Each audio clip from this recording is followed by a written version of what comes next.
Selamat datang Tuan dan Nona, kembali lagi bersama saya Kai.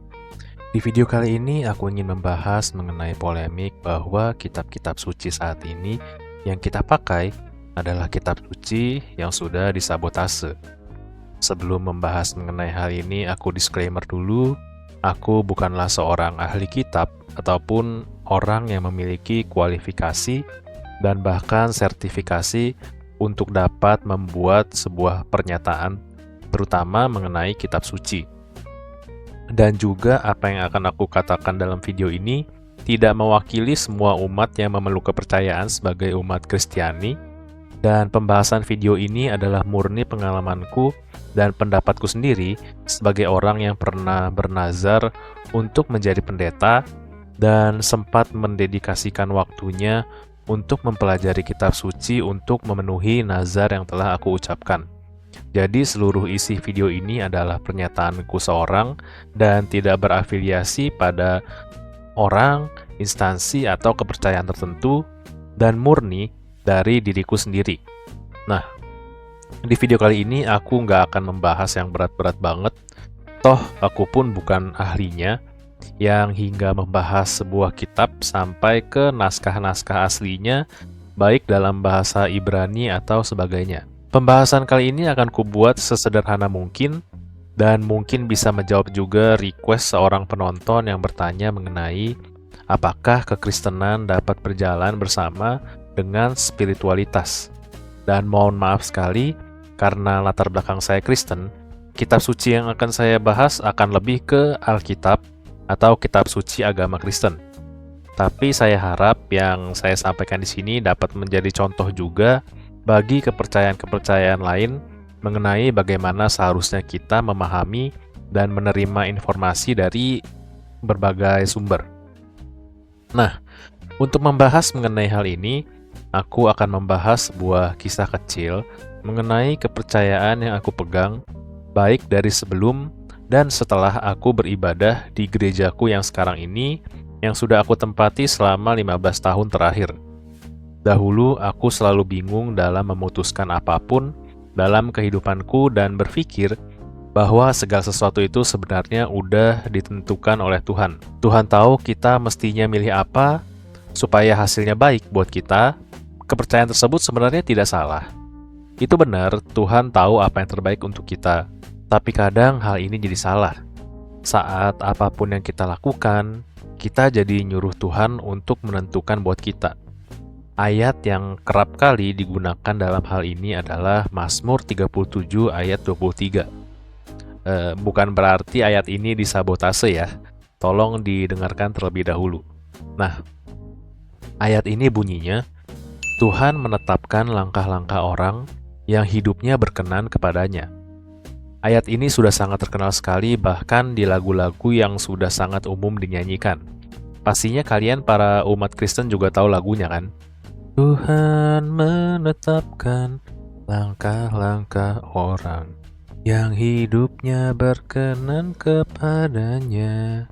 Nah, ayat ini sangat terkenal dan sebenarnya jika tidak diperhatikan, maka penafsirannya akan sangat berbahaya. Dan ini baru aku sadari setelah diajarkan di pendalaman Alkitab di gerejaku saat ini, di mana pendetaku sangat menekankan ketelitian dalam membaca kitab suci. Sebagai contoh, jika dilansir dalam Kamus Besar Bahasa Indonesia sebenarnya sudah sangat-sangat tepat dan baik. Akan tetapi, jika dibaca dengan tanpa menggali akan sangat berbahaya. Contohnya, Tuhan menetapkan langkah-langkah orang. Kalimat ini sangat sering diartikan bahwa Tuhanlah yang menentukan langkah mana yang kita ambil. Langkah-langkah yang benar kita mau pilih apa, kita harus bagaimana, yang menentukan atau memilihkan langkah kita itu ya Tuhan itu sendiri. Hal ini pun membuat kita selalu mempertanyakan, langkah kita atau pilihan kita ini udah benar apa belum? Kadang juga dapat membuat kita merasa bahwa setiap pilihan kita itu ada yang benar dan ada juga yang salah, sehingga ini membuat kita takut dalam menentukan sebuah pilihan. Dan juga kalimat, orang yang hidupnya berkenan kepadanya, ini pun juga jika tidak dipahami per kata, dapat diartikan secara awam bahwa yang Tuhan tentukan langkahnya hanya orang-orang yang hidupnya dianggap berkenan oleh Tuhan, yang hidupnya benar, yang Tuhan approve hidupnya. Padahal, jika dilansir melalui Kamus Besar Bahasa Indonesia, menetapkan memiliki arti menjadikan tetap, mempertahankan supaya tetap, atau lestari, tidak berubah, dan sebagainya. Konotasinya bahkan sudah sangat jauh dari kata menentukan atau bahkan memilihkan. Dan berikutnya, kembali dilansir dari Kamus Besar Bahasa Indonesia, berkenan memiliki arti merasa senang atau dengan segala senang hati, dan pada akhirnya, jika diartikan dengan hati-hati, makna ayat tersebut bisa jadi sangat lain, di mana Tuhan membuat kokoh langkah-langkah orang yang hidupnya merasa bahagia di dalam Tuhan. Orang itu merasakan sebuah kebahagiaan di dalam kehidupan yang telah dikelola oleh Tuhan dengan segala peraturan dan batasan-batasan yang sudah ditentukan Tuhan. Hal ini diajarkan oleh pendetaku bahwa bukan terjemahannya yang salah, akan tetapi memang bahasa Indonesia memiliki pemaknaan yang kurang kuat. Oleh karena itu, sangat penting untuk mempelajari bahasa-bahasa lainnya. Saat ini, aku akan mengutip ayat tersebut dari Alkitab terjemahan bahasa Inggris versi New International Version. Sebelumnya aku jabarkan dulu, Alkitab New International Version ini adalah sebuah terjemahan Inggris dari Alkitab yang pertama kali diterbitkan pada tahun 1978 oleh Biblika, yang dulunya dikenal sebagai International Bible Society. New International Version ini diterbitkan untuk memenuhi kebutuhan untuk terjemahan modern yang dilakukan oleh para cendekiawan Alkitab memakai manuskrip-manuskrip berkualitas tertinggi dan terawal yang tersedia. Jadi versi terjemahan ini tuh dilakukan oleh para cendekiawan yang menerjemahkan dari manuskripnya yang diusahakan asalnya itu paling awal pada tahun 1978 itu. Nah, dikutip dari Alkitab New International Version untuk Mazmur 37 ayat 23 ini, yang isinya adalah The Lord makes firm the steps of the one who delights in him. Nah, bukankah ini malah menjadi lebih jelas?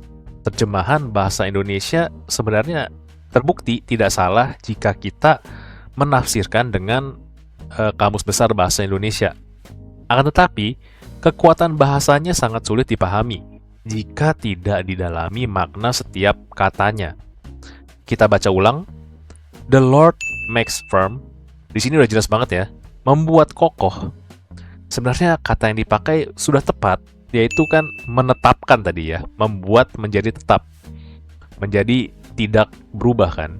Akan tetapi, kata menetapkan sangat mudah dikonotasikan oleh pembacanya menjadi menentukan atau bahkan jadi beranggapan bahwa Tuhan yang menetapkan atau menentukan langkah hidup seseorang.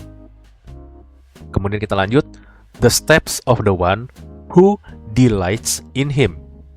Delights in him, dia yang bersukacita di dalam Tuhan. Sekali lagi, bahasa yang digunakan sebenarnya sudah tepat, yaitu berkenan, akan tetapi sekali lagi sangat mudah diartikan sebagai approval. Hanya orang yang hidupnya di-approve, yang berkenan, yang benar hidupnya, yang Tuhan tentukan langkahnya. Pengertian ini sangat membuat kita takut dalam mengambil langkah di setiap hidup kita. Kita udah bener belum ya? Hidup kita tuh sebenarnya udah mengambil pilihan yang benar apa belum? Akhirnya, kacamata hidup kita yang harusnya penuh dengan warna menjadi kacamata yang hanya menunjukkan hitam dan putih, hanya benar atau salah. Hidup kita terkekang dengan rasa takut bahwa pilihan kita ini udah benar atau pilihan kita ini bahkan tidak disetujui oleh Tuhan. Padahal jika diartikan dengan sebenar-benarnya, jika kita bersukacita di dalam Tuhan, yang artinya Tuhan yang adalah cinta, di mana setiap langkah yang kita ambil adalah langkah yang penuh cinta, penuh kasih, dan penuh pemikiran Tuhan, yaitu adalah kasih, maka Tuhan akan membuat kokoh langkah tersebut. Bisa kita lihat, jadi begitu indah dan penuh warna ayat tersebut. Langkah kita tidak dibatasi dengan benar atau salah lagi, dan kita bisa mengekspresikan cinta kita dalam setiap langkah hidup kita tanpa takut apakah itu benar atau salah. Seperti contohnya, pekerjaan yang kita pilih. Apakah boleh jika sesuai dengan hobi kita? Apakah Tuhan berkenan jika kita melakukannya sesuai dengan apa yang kita suka? Akhirnya ayat ini menjawab semua itu. Ya tentunya setiap pilihan pasti punya tantangan dan konsekuensinya sendiri. Dan tentunya tidak mudah. Akan tetapi jika kita pelajari lagi lebih dalam mengenai ajaran-ajaran Tuhan, maka Tuhan akan membuat setiap pilihan kita menjadi kokoh. Kenapa begitu? Karena bahkan banyak ayat yang mengajari kita dalam bijak memilih, bijak finansial, dan bahkan bijak dalam membuat perjanjian dengan orang lain. Jadi sebenarnya tuh kalau kita baca semua, pasti ada aja ayat yang mengajarkan kita dalam mengambil keputusan. Tuhan sudah mengajarkan banyak hal yang dapat membuat kita dalam setiap langkah kita menjadi langkah yang kokoh. Dan tidak hanya asal seruduk-seruduk aja, sehingga kita berpikir, gue jalanin aja lah. Pasti Tuhan juga pasti berkati lah kalau kita baik orangnya atau gimana gitu kan.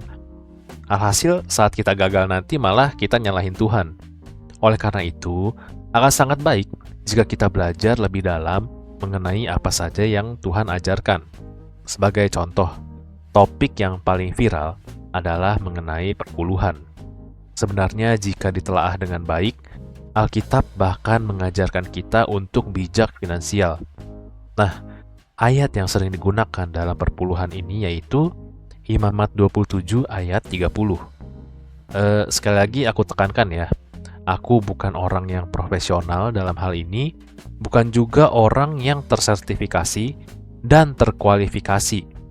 Dan semua ini hanya pengalaman yang aku bagikan.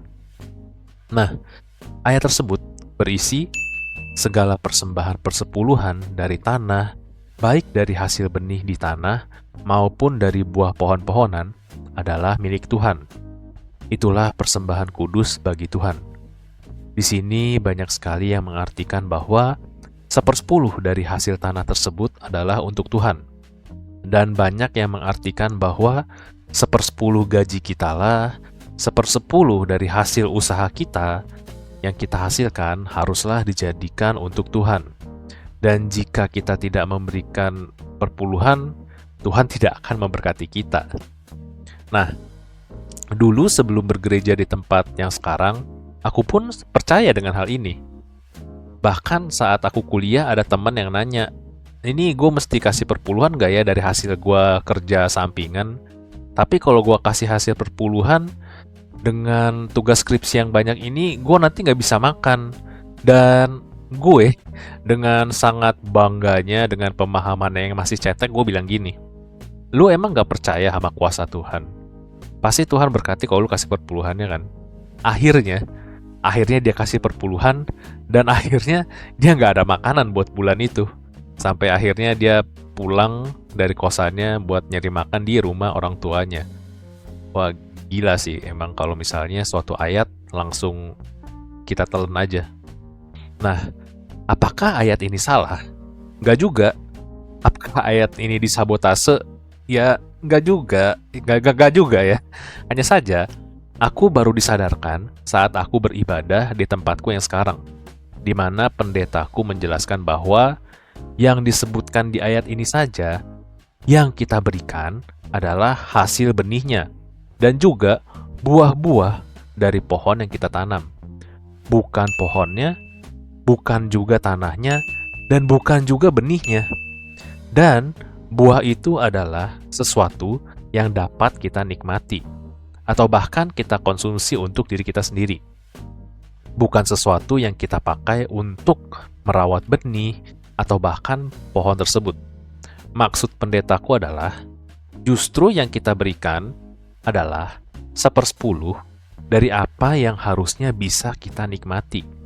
Jadi, saat kita punya gaji, saat kita punya penghasilan dari hasil usaha kita sendiri, Harusnya yang diberikan adalah 1/10 saat semua itu sudah dikalkulasikan untuk keberlangsungan perawatan benih atau pohon tersebut, yaitu ya kita dan juga bisnis kita sendiri. Sudah kita potong untuk biaya kita makan, biaya kita transport, simpanan untuk biaya-biaya tak terduga, biaya untuk operasional usaha dan maintenance bisnis kita, biaya untuk kas yang tak terduga, dan lain-lainnya yang bahkan tidak dapat kita nikmati untuk diri kita sendiri. Saat itu, bukankah buah yang harus kita berikan, kan? Bukan benihnya, bukan tanahnya. Justru setelah gaji atau hasil usaha tersebut sudah dipotong untuk biaya-biaya keberlangsungan hidup kita, biaya keberlangsungan bisnis kita, barulah kelihatan kan biaya untuk kenikmatan diri kita sendiri atau kesenangan kita sendiri. Nah, disitulah baru kita beri 1/10-nya untuk Tuhan. Bahkan di kitab Ibrani juga dijelaskan bahwa persepuluhan sebenarnya harusnya digunakan untuk kas gereja dan operasional gereja. Dan masih banyak lagi ayat-ayat lain yang mengatur persembahan dan persepuluhan yang harus digunakan itu untuk apa. Tapi kita kembali lagi, jika kita pelajari lebih dalam, justru kitab suci mengajarkan kita untuk bijak finansial. Ini yang aku maksud bahwa Tuhan akan membuat kokoh langkah orang itu adalah saat kita benar-benar belajar apa yang ingin Tuhan sampaikan. Inilah sebabnya juga saat ini, setiap kali aku membaca Alkitab, aku selalu membaca tidak hanya dari satu terjemahan saja, karena aku pun masih berusaha mengerti lebih dalam dari setiap kata yang diberikan. Nah, kaitannya dengan spiritual. Ini spiritual versi aku ya.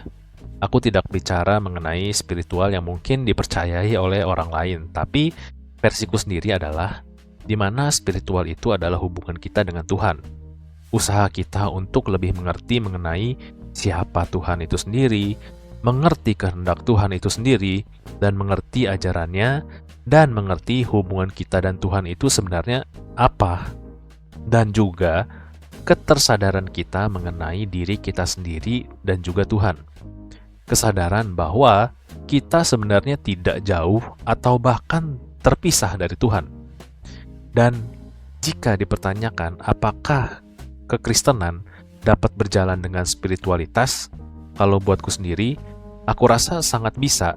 Sebagai contoh, saat menjalani hidup penuh rasa bersalah dan takut mengenai apa langkah yang harus aku ambil, apakah ini benar atau apakah ini salah, tentunya rasa di dalam hati kita itu sudah sangat penuh dengan ketidakdamaian, kan? Dan spiritualitas mempertanyakan mengenai hal ini. Spiritualitas selalu berusaha untuk menyadari apa yang kita rasakan dan menyadari sebab akibat dari munculnya rasa tersebut. Dan dari pengalamanku sendiri, seperti yang aku ceritakan tadi, akhirnya bagaimana usahaku untuk mengerti rasa yang tidak nyaman tersebut? Ya, dengan mempelajari lebih dalam lagi ayat-ayat tersebut yang ternyata dapat diartikan dengan lebih baik. Dan sejalan dengan spiritualitas di mana kita adalah makhluk yang mempunyai free will dan penuh warna. Rasa dan kesadaran akan ketidaknyamanan dalam hati kitalah yang menjadi kompas spiritual yang justru membuat kita mengambil tindakan untuk dapat mengerti apa yang sebenarnya terjadi. Bahkan dalam spiritualitas yang paling terkenal, yaitu tidak adanya keterpisahan antara kita dengan Tuhan kita. Jika kita pelajari lagi lebih dalam kekristenan, saat kita mengambil perjamuan pun dimanakan persatuan tubuh kita dengan tubuh Kristus. Jadi jika ada pertanyaan, apakah spiritualitas dapat berjalan bersama dengan kekristenan? Kalau buat aku sendiri, aku katakan bisa. Dan untuk pertanyaan mengenai apakah kitab suci kita sudah disabotase, mungkin akan lebih bijak jika aku katakan bahwa kitab suci yang sudah tertulis dengan tepat saja masih dapat kita salah artikan.